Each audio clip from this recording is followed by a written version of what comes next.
Bonjour les amis, c'est Cyril de Lille. Aujourd'hui, j'ai choisi de vous parler de l'hypocrisie. Un gros défaut. D'abord, quelle est la définition littérale de l'hypocrisie? Eh bien, c'est, je cite, le fait de déguiser son véritable caractère, d'exprimer des pensées, des opinions ou des sentiments que l'on n'a pas. Il y a donc une histoire de mensonges, de choses cachées dans l'hypocrisie. Maintenant, qu'est-ce qu'en dit la Bible? Alors, je vais citer différentes citations qui parlent de l'hypocrisie et qu'on trouve dans la Bible sans citer spécialement chaque passage. Il y a un lien dans la description de la vidéo qui vous ramène à la page qui, elle, cite chacune des sources. La Bible dit que votre charité, donc votre amour pour les uns et les autres, que votre charité soit sans hypocrisie. Ayez le mal en horreur. Fuyez le mal, attachez-vous fortement au bien. Donc l'hypocrisie est mauvaise et liée au mal. Bon. Nous apprenons aussi que la sagesse de Dieu et son amour, l'amour divin, ne contiennent aucune hypocrisie. La sagesse d'en haut est premièrement pure. Ensuite, pacifique, modérée, exempte de duplicité et d'hypocrisie. Et là, donc, sont liés deux termes. Vous avez entendu duplicité et hypocrisie, qui sont montrés comme des synonymes. Alors, qu'est-ce que la duplicité? Encore une fois, la définition littérale, c'est le caractère d'une personne qui feint, qui a donc deux attitudes qui jouent double jeu. Il y a donc dans l'hypocrisie, dans la duplicité, quelque chose de double, quelque chose de caché, quelque chose de montré, mais quelque chose de double. L'hypocrisie, c'est ce que nous apprenons aussi dans la Bible, caractérise les faux prophètes, les faux docteurs, les trompeurs, de manière générale, ceux que nous devons fuir. Nous apprenons aussi qu'elle est contagieuse, car des faux prophètes peuvent être suivis par une masse de personnes. Je vous donne un exemple qui est très actuel d'une hypocrisie contagieuse, c'est le fameux politiquement correct, qui s'est développé dans nos sociétés occidentales à partir de l'après-Seconde Guerre mondiale. Le politiquement correct, c'est en fait un moyen d'étouffer la vérité, de ne pas être francs les uns avec les autres, pour que nous puissions continuer à faire comme si tout se passait bien et avoir des bons échanges commerciaux surtout. Voilà. Donc c'est placé à la place de Dieu l'argent comme maître. Donc l'hypocrisie est directement liée à la désobéissance envers Dieu et à l'adoration donc de faux dieux, en particulier de l'argent, ou alors d'hommes, d'idoles. Voilà. Jésus, évidemment, nous appelle à nous garder de l'hypocrisie et à rester vigilants, même sur nous-mêmes, parce que nous pouvons plonger dans cette hypocrisie. J'essaie pour ma part de ne pas être hypocrite et de dire les choses telles qu'elles doivent être dites. Alors maintenant, à quel moment, je dirais précisément, est-ce qu'on est hypocrite? Encore une fois, je me base sur la Bible. Déjà, quand on veut montrer sa piété, c'est-à-dire qu'on veut se mettre en scène pour briller dans le regard des hommes, pour montrer qu'on prie beaucoup, pour montrer qu'on est quelqu'un de bien, pour se la jouer en fait, tout simplement. Ceux qui se la jouent sont des hypocrites, puisqu'ils veulent paraître quelque chose qu'ils ne sont pas. Ce n'est pas parce que quelqu'un prie beaucoup et qu'on le voit qu'il est hypocrite. Il peut le faire sincèrement et se ficher du regard des hommes, le faire purement. Mais celui qui le fait pour briller dans les regards des hommes est un hypocrite. Vous comprenez? Aussi, les hypocrites vont faire de fausses prières, de fausses et longues parfois prières, juste pour l'apparence, juste pour avoir l'air de gens merveilleux, formidables. Et à ce propos, je tiens à parler de certains messages que je reçois, vous savez, sur les murs de discussion sous mes vidéos.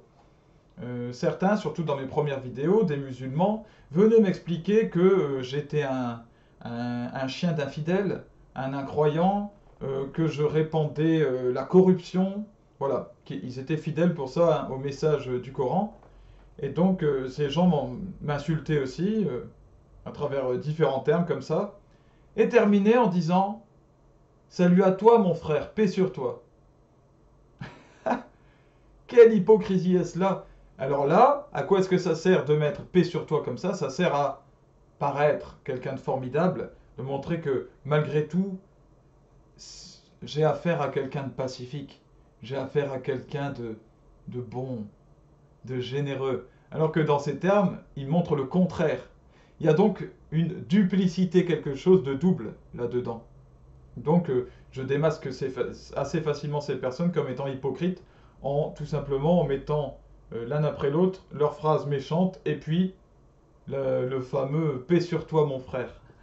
Voilà, et je n'ai pas besoin de la paix de quelqu'un qui me méprise. Évidemment, il faut être entier et assumer son mépris. Alors, on prend un air abattu quand on jeûne aussi, quand on est hypocrite. Quand on jeûne, quand on se prive de quelque chose, euh, quand on se sacrifie, on montre à tout le monde qu'il y a un sacrifice, quoi, hein. Il faut vraiment que les gens voient ça. C'est dur. Non. La personne pure ne montre rien, au contraire. Elle cherche à être discrète parce qu'elle veut que ce sacrifice reste dans le secret entre elle et Dieu. Alors, lorsque l'on prône quelque chose et qu'on ne le fait pas, alors ça, c'est le fameux fais ce que je te dis, ne fais pas ce que je fais. C'est une catastrophe, c'est l'hypocrisie, une hypocrisie très répandue et d'un très haut niveau, hein. C'est ce qu'on appelle l'exemplarité normalement. C'est-à-dire que si vous dites quelque chose, vous considérez que c'est bon, donc vous devez le faire vous-même. Sinon, gardez vos conseils pour vous. Commencez par le faire dans votre vie avant de professer aux autres et de donner des conseils, ce qui est normal. Balaye devant ta porte avant de vouloir balayer devant la porte du voisin. L'évangile selon saint Matthieu, chapitre 7, verset 5 dit: Hypocrite, bon c'est un peu ce que je viens de dire, ôte premièrement la poutre dans ton œil, et alors tu verras comment ôter la paille dans l'œil de ton frère. Bon, c'est connu, hein, ça c'est. Et il y a aussi quand on loue Dieu sans l'écouter, que l'on prie sans cœur. Donc uniquement par des paroles. Et alors ça, on peut le trouver, hein, oh Dieu, oh mon Seigneur, oh oui, tu es là, tu es présent, oh Seigneur, etc. Et cette personne, si à un moment Dieu la recadre, veut la recadrer par une parole, donc un frère dans l'assemblée va dire une parole qui cadre un peu, cette personne va le prendre avec orgueil et ne va pas supporter. Cette personne est donc une hypocrite, qui fait semblant d'être proche de son Dieu, mais qui ne veut pas l'entendre lorsqu'il dit quelque chose qui ne lui plaît pas. On est hypocrite quand on parle de ce que l'on ne connaît pas, en faisant comme si on le connaissait évidemment. J'ai un exemple très simple que je retrouve aussi sur le mur de discussion, c'est parler de Jésus quand on n'a pas lu la Bible. Voilà, ou parler carrément de la Bible quand on ne l'a pas lu. Formidable, mais il y a des personnes qui font ça. Sachant que, évidemment, la Bible, c'est le matériel de base pour connaître Jésus-Christ et sa vie, même pour les historiens. Quand on met comme priorité aussi ce qui est de moindre importance. Et ça, nous connaissons ça même au sein de l'Église, hein, c'est la position dans laquelle un tel va prier. Est-ce qu'il a fait ses ablutions? Est-ce qu'il mange de telle façon? Chez les Juifs, ce sera est-ce qu'il s'est lavé les mains avant de manger? Est-ce qu'il a fait ci, il a fait ça? Au lieu de privilégier ce qui est à mettre en premier dans ce domaine-là, c'est-à-dire la relation à Dieu. Alors là, je parle dans le domaine de la prière, mais ça, évidemment, c'est quelque chose qui s'étale à toute la vie, hein, de manière globale. Ce qu'on appelle un légaliste, c'est quelqu'un qui va mettre en avant des détails parfois, au lieu de voir ce qu'il y a de principal et qui va dire: ah ouais, mais non, quand même, sa façon d'être habillé, attends, il y a quand même. Le nœud papillon n'était pas droit lorsque telle personne a fait son discours, c'est insupportable. C'est même pas la peine de faire un discours. Alors que le discours était réussi et que ce qu'a dit la personne était très important. Ben voilà, une autre façon de placer comme premier quelque chose qui est un détail. Et ça, donc, nous le faisons, nous pouvons le faire tous les jours, le voir tous les jours, c'est de l'hypocrisie. aussi quand on ferme les yeux sur le mal et qu'on refuse de voir ce qui ne va pas autour de soi. Autant pour soi, à l'intérieur de soi, quand on refuse de voir nos défauts, comme l'exemple que j'ai donné sur la personne qui prie, Seigneur, etc. Mais aussi sur le mal qu'on refuse de voir autour de nous. Et alors il y a quelque chose de très répandu, c'est le refus de voir les sans-abri lorsque l'on traverse les rues et puis qui sont là à demander de l'argent, qui nous appellent. De même pas les regarder parce qu'on veut faire comme s'ils n'existaient pas. Alors que notre cœur nous dit bien qu'il y a quelqu'un et qu'il faut le regarder, qu'il faut lui accorder de l'attention. Et qu'on pourrait lui donner un 50 centimes, un euro. On pourrait. Voilà. Eh bien, c'est un moment où nous devenons doubles, où nous n'écoutons pas notre cœur et nous agissons d'une manière différente. Donc, il y a forcément deux niveaux qui s'installent. Hum, Chose importante, je ne prétends pas déroger à la règle, nous avons tous été hypocrites.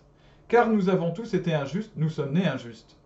Mais nous devons nous en corriger parce que l'hypocrisie mène, je cite la Bible, là où il y a des pleurs et des grincements dedans. Alors est-ce que ce lieu, c'est l'enfer ou le purgatoire? On ne sait pas. Toujours est-il qu'on n'est pas auprès de Dieu le Père. Voilà. Et que c'est la tristesse. Une seule personne n'a jamais été hypocrite, seul Jésus, évidemment. Et puis en fait, il y a une autre personne, c'est la Vierge Marie. Jésus-Christ peut donc secourir les hypocrites, il n'y a que lui, puisque lui est mort avec tous nos péchés et ressuscité dans la perfection. Donc nous avons juste à emprunter le même chemin pour être lavés de cette hypocrisie. Jésus peut sauver tous les hypocrites qui veulent se repentir. La première hypocrisie de l'histoire, à quel moment est apparue l'hypocrisie? Eh bien c'est quand Adam et Ève ont péché contre Dieu et qui se sont cachés. Voilà.